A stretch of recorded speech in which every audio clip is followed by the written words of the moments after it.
Welcome to Shore Sides, where we explore the coastal North Carolina region's past, present, and future to promote community resilience. We hear from our guests who share their insights into the challenges faced by our region, seeking potential solutions to help coastal North Carolina thrive. Today, we speak with journalist Melba Newsom about her Sierra Club magazine piece, North Carolina agency warns anglers about poisoned fish. Hi, Melba. Thanks for being here. Thank you for having me. It's a pleasure. So, my first question is what drew you to writing this story? Are you someone who enjoys fishing, or do you live, or do you spend a lot of time with the Cape Fear River?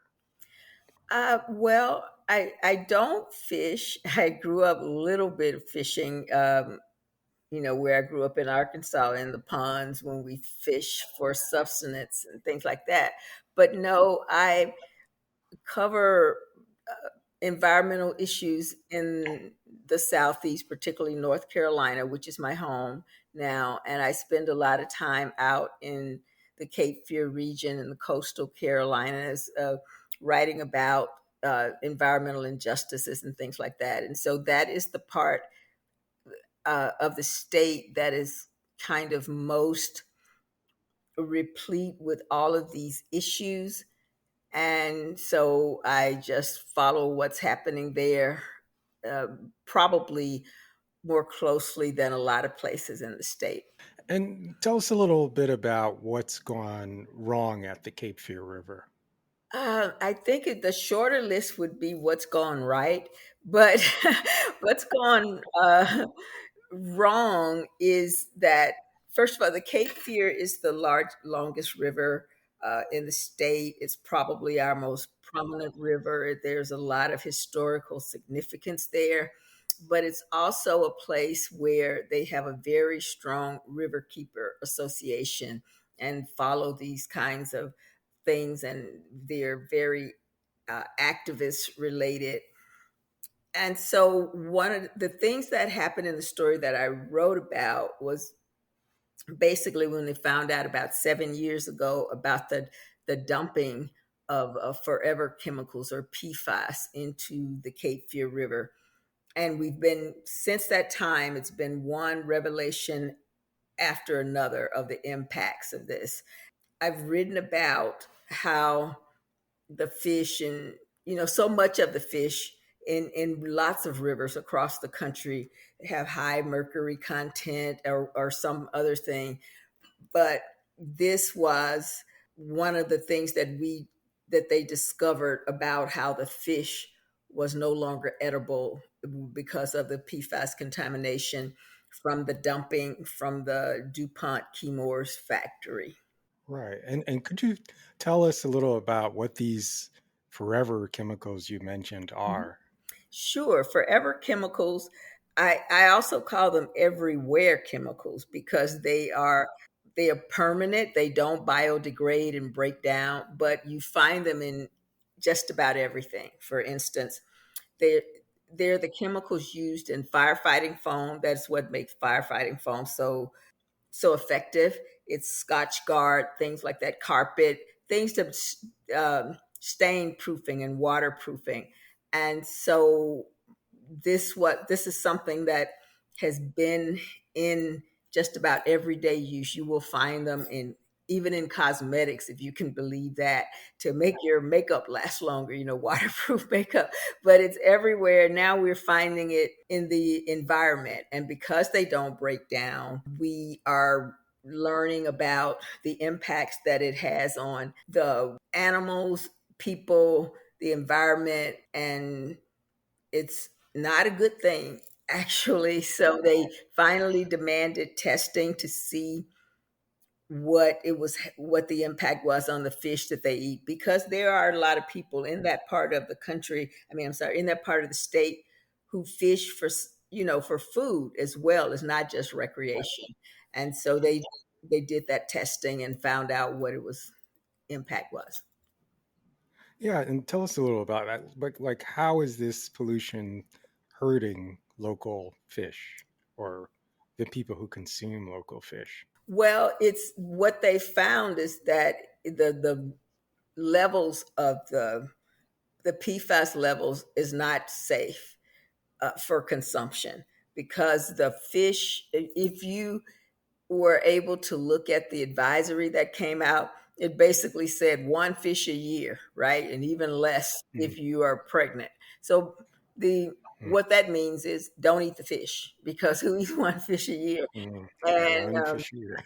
yeah, they have found the impact on the animals that consume it as far as it impacts like their reproduction and the ability to their sustainability as far as life is concerned. So and PFAS has been regulated as you I'm sure you are aware. The EPA has made very stringent rules about it in our water and how much we should consume.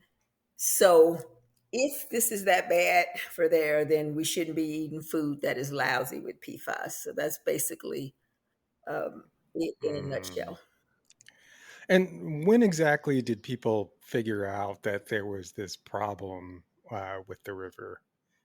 When and how did that happen? Sure, it started kind of as a fluke.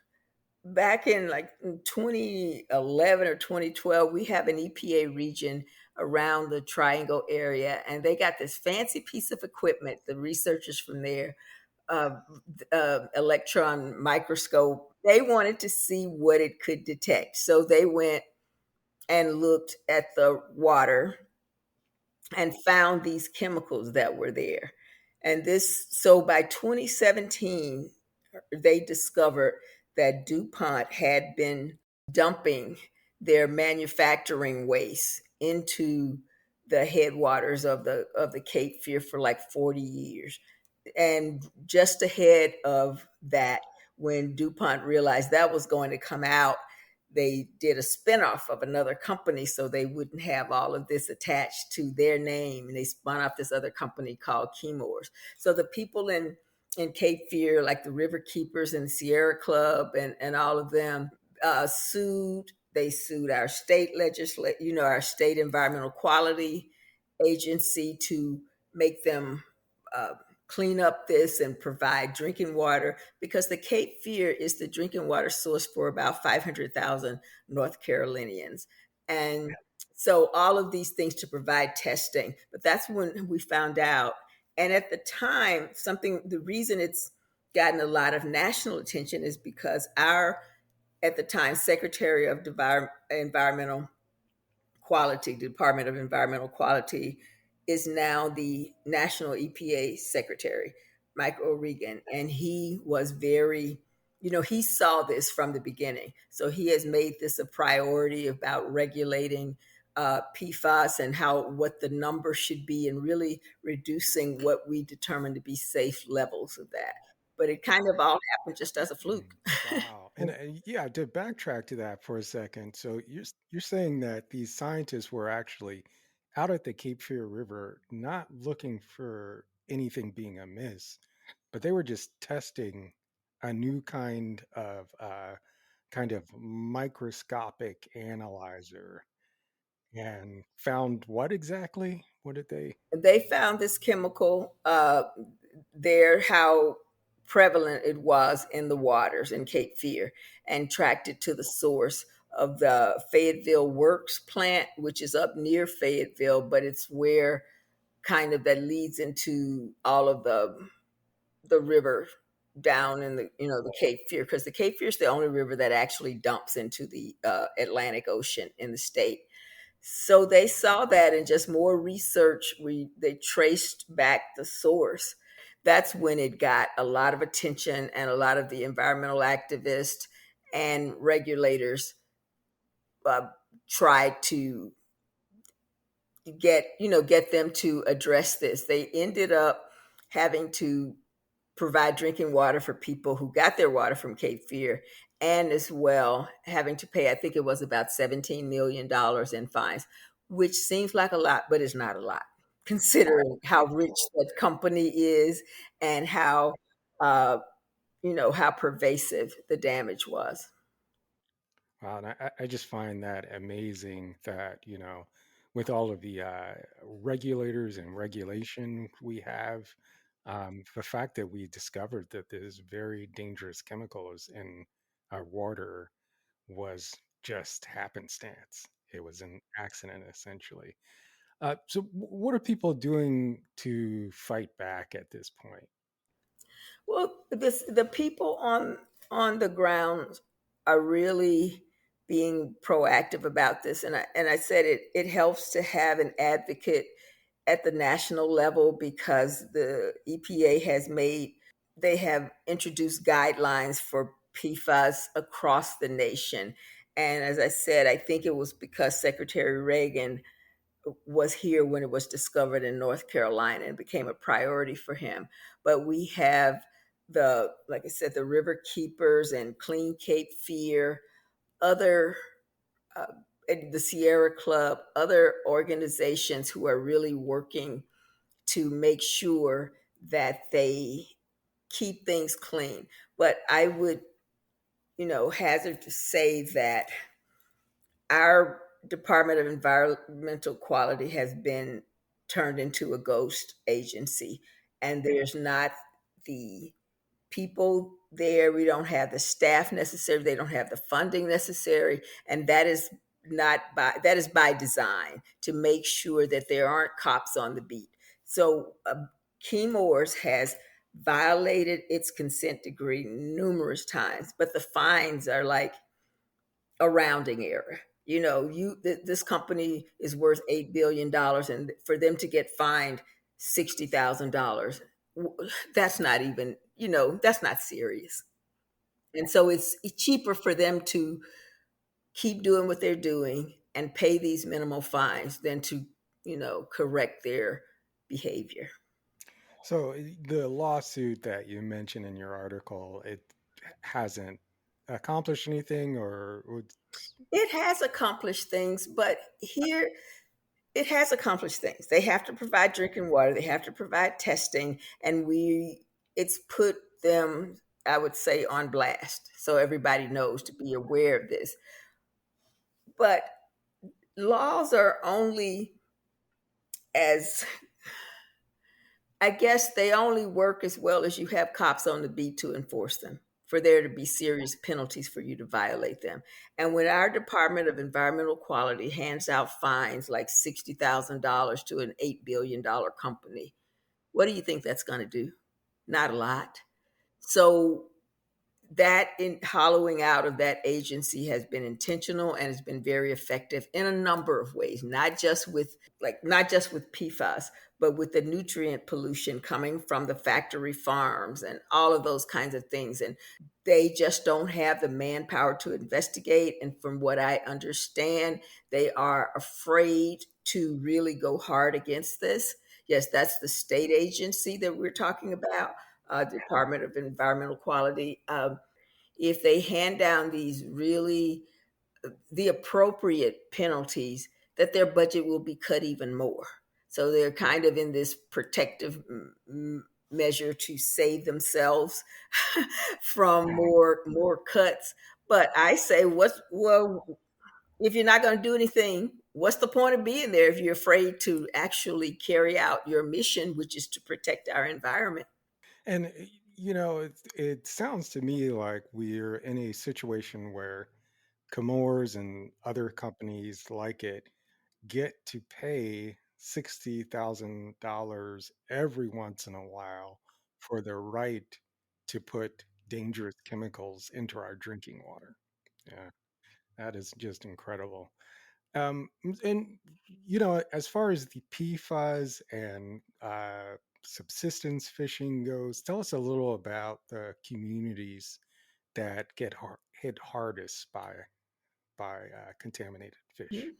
Well, recreational fishing is pretty big down here, and it's a big sport. But now they don't have the Striper Fest anymore because the fish. Striper Fest is this big fishing, I guess, festival that they have for striped bass, and so things like that have been cut out because we don't have the the fish aren't viable or whatever, they aren't edible. But so it's impacting it in that way. But there are people who really get, rely on that subsistence fishing, especially like communities of color who grew up fishing, and then like some of the indigenous people who live nearby and depend on the Cape Fear to supplement their diet. So it's unknown whether people ignore those kind of warnings and continue. They like just weigh the risk because I need food, so I'm willing to take that risk of eating this polluted, you know, these polluted fish. It infringes just kind of on a way of life when something that you always counted on or relied on as a part of your, subsistence, as something that was passed down for generations, and now you are told that this is not safe. That's a really bad thing, and it, impacts kind of our biodiversity. As you may know, like the Cape Fear, that region is one of the most biodiverse areas along the entire eastern seaboard. So uh, what are we losing in terms of our wildlife and plant life because of these things? Yeah, thinking a little more about what you said in terms of tradition, I remember reading about how enslaved Africans in Wilmington, North Carolina, would fish at night as a way of kind of supplementing what were essentially meager meals and surviving under the hardships of slavery. And there was a specific species of fish that they really valued that escapes memory, but I remembered that they would call it the night haul. And, like, that historical context, um, and just is just makes the whole thing even more incredible that, something that has helped marginalized communities for so long is no longer available to them. And your article also mentioned that there were some indigenous communities that had been impacted by this as well. Yes, there are several different indigenous communities that live along the Cape Fear, and do fishing from those waters, the Cape Fear and a few other, the Lumbee River and all of that. And so, what is the impact there? How will it change, their dietary needs? Because they're in order to fish, there are certain populations that get kind of an exemption or a waiver to fish more if you fall under a certain, guidelines as far as poverty is concerned.